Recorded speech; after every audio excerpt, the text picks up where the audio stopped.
Hoje nós vamos desenvolver mais um item de geografia do Brasil.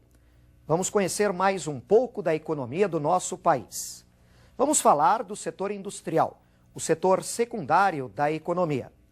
Lembrando, em primeiro lugar, que o Brasil, apesar de ser um país de terceiro mundo, é um dos mais industrializados do planeta. Nós temos hoje um parque industrial diversificado, relativamente complexo. Vamos lembrar como poderíamos classificar as indústrias dentro desse setor. Elas podem ser divididas em indústrias de base ou do setor pesado. São aquelas que não vão produzir diretamente para o consumidor, mas atendem a outras indústrias. Por exemplo, vamos lembrar do setor siderúrgico, do setor químico. E temos também as indústrias de bens de consumo. Estas produzem diretamente para o consumidor e podem ser subdivididas. Os bens de consumo duráveis, por exemplo, a indústria automobilística, e as indústrias de bens de consumo não duráveis, setores mais simples, como a produção têxtil e a produção alimentícia. Para analisarmos, inclusive, a distribuição da indústria no Brasil ou no mundo, precisamos lembrar dos fatores que são importantes para a localização dos centros industriais. Para conhecer esses fatores, nós preparamos um quadro. Vamos a ele, observem a tela. A proximidade de matérias-primas é importante, especialmente para alguns setores que trabalham com grandes quantidades de matérias-primas. A oferta de energia é indispensável. A indústria moderna, ela utiliza muito a energia, é um dos seus principais insumos. A mão de obra disponível para a indústria, de preferência que esteja próxima. O mercado consumidor, muito importante especialmente para as indústrias de bens de consumo. E a existência de uma boa rede de transportes, que vai permitir a movimentação das matérias-primas, da energia utilizada e da própria produção industrial. Além dos fatores que você acabou de ver nesse quadro, há outros que interessam as indústrias no mundo moderno. Por exemplo, a prática da isenção de impostos. A isenção total ou parcial de alguns impostos tem atraído empresas para o Brasil, por exemplo, ou para alguns estados em especial. É muito importante para essas empresas transnacionais que têm vindo se instalar no Brasil a possibilidade de ampliar o seu mercado de consumo. Não só o mercado consumidor brasileiro, mas também a venda para o mercado do Mercosul e as exportações para outros países. Importante lembrar também da legislação ambiental. Quando essa legislação ambiental é mais fraca, é mais tênue, isso acaba reduzindo os custos da empresa. Além disso, é importante, quando analisamos o setor industrial, entendermos a distribuição geográfica das indústrias. Nós vamos analisar isso no Brasil. Para verificarmos, então, os principais centros industriais do país, você vai me acompanhar em um mapa. Observem a sua tela. Nós temos aqui os principais centros industriais do país. O grande destaque, realmente, é a região sudeste. O estado de São Paulo concentra muitas indústrias. Na Grande São Paulo, no Vale do Paraíba, Baixada Santista, região de Campinas e Sorocaba.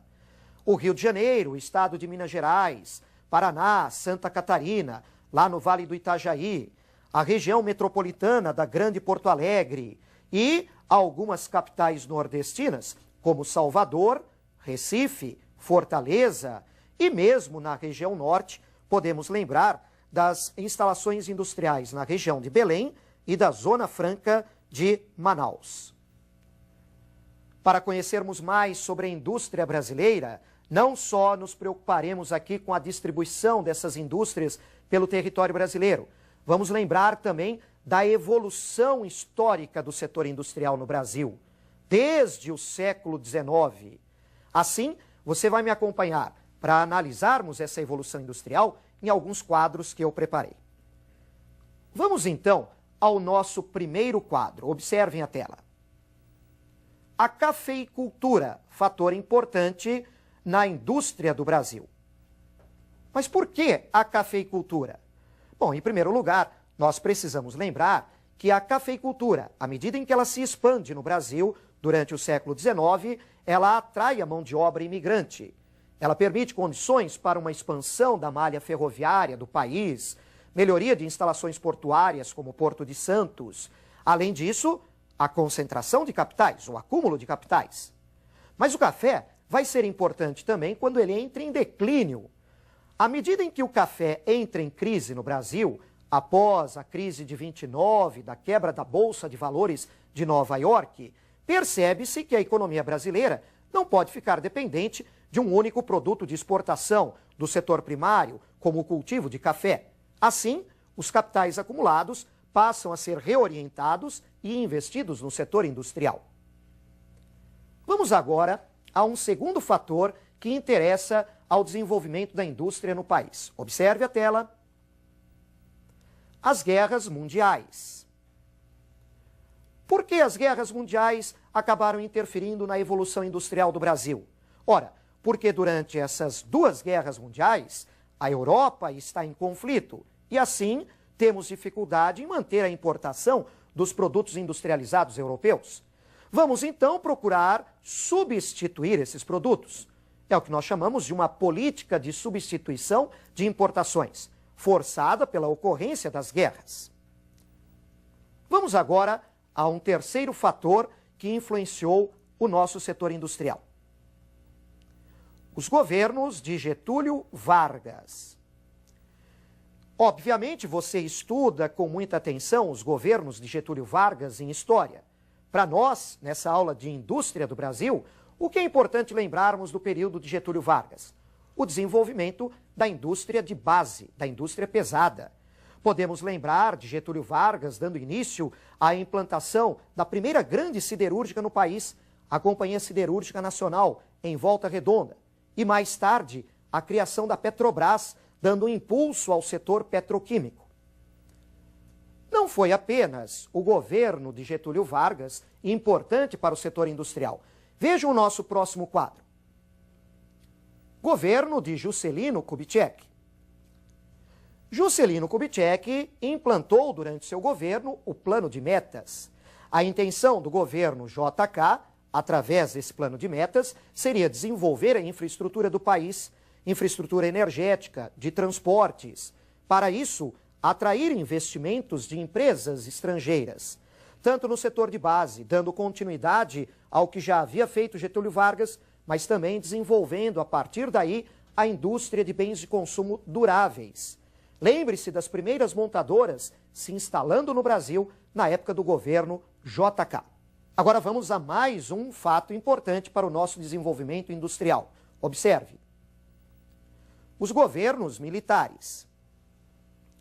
Independentemente da análise de um período mais ditatorial, quando você pode preferir um período mais democrático, não podemos, claro, esquecer que durante os governos militares nós temos um novo impulso no nosso desenvolvimento industrial, continuando a atração do capital estrangeiro, diversificando mais o nosso parque industrial e dando um maior avanço, um maior andamento a indústrias de tecnologia mais avançada.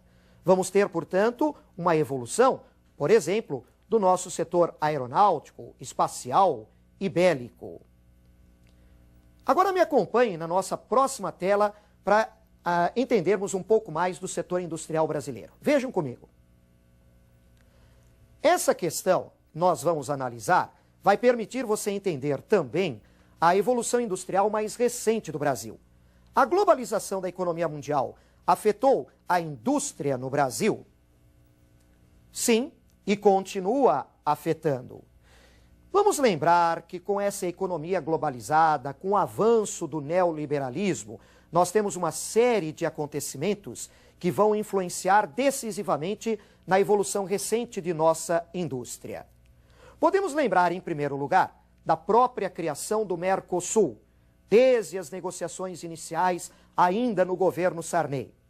Por que a criação do Mercosul é importante para essa nossa evolução industrial recente? Ora, com a criação do Mercosul, as indústrias brasileiras têm a oportunidade de ampliar o seu mercado, vendendo para os nossos parceiros no Mercosul, a Argentina, o Uruguai, o Paraguai. Mas, além disso, não podemos esquecer também a concorrência das indústrias similares destes países. Temos então aí um aumento da concorrência com a formação do próprio Mercosul. Esse aumento de concorrência no setor industrial brasileiro vai ocorrer também com a progressiva abertura do mercado interno brasileiro, que até então estava ainda muito protegido. Desde os inícios da década de 90, do governo Collor, nós temos uma progressiva abertura do mercado interno, trazendo o produto importado que vai concorrer com o produto brasileiro. Essa economia neoliberal e essa economia globalizada vai trazer para o Brasil também uma série de outras indústrias multinacionais ou transnacionais que começam a se instalar no Brasil, como, por exemplo, um crescimento do setor automobilístico. Temos aqui uma evolução do número de empregos na indústria de transformação no país, considerando a década de 90. Nós falamos há pouco que o Brasil teve um crescimento industrial com a economia globalizada. Mesmo assim, você pode observar nesse gráfico que o número de empregos na indústria de transformação caiu durante a década de 90.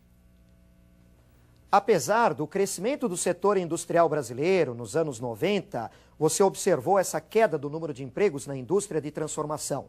E isso por quê? Porque a indústria atual, para se manter competitiva, ela busca uma redução de custos e, com isso, também a redução do número de empregos. É uma indústria poupadora de mão de obra. Mas o setor industrial brasileiro continua se fortalecendo. A indústria naval, nesse início de século XXI, vem se recuperando. O setor têxtil voltou a crescer após a concorrência nos anos 90 com os produtos asiáticos. A produção industrial automobilística do Brasil já é uma das maiores do mundo. O setor industrial brasileiro chega a incomodar países de primeiro mundo que começam a adotar taxas ou até mesmo cotas de importação, prejudicando as exportações de produtos industriais do Brasil. Por exemplo, a concorrência da siderurgia brasileira em relação à siderurgia norte-americana. Muito importante você manter a atenção com relação ao estudo da indústria brasileira para o seu vestibular. Nós vamos nos encontrar na próxima aula. Um grande abraço para você. Até mais.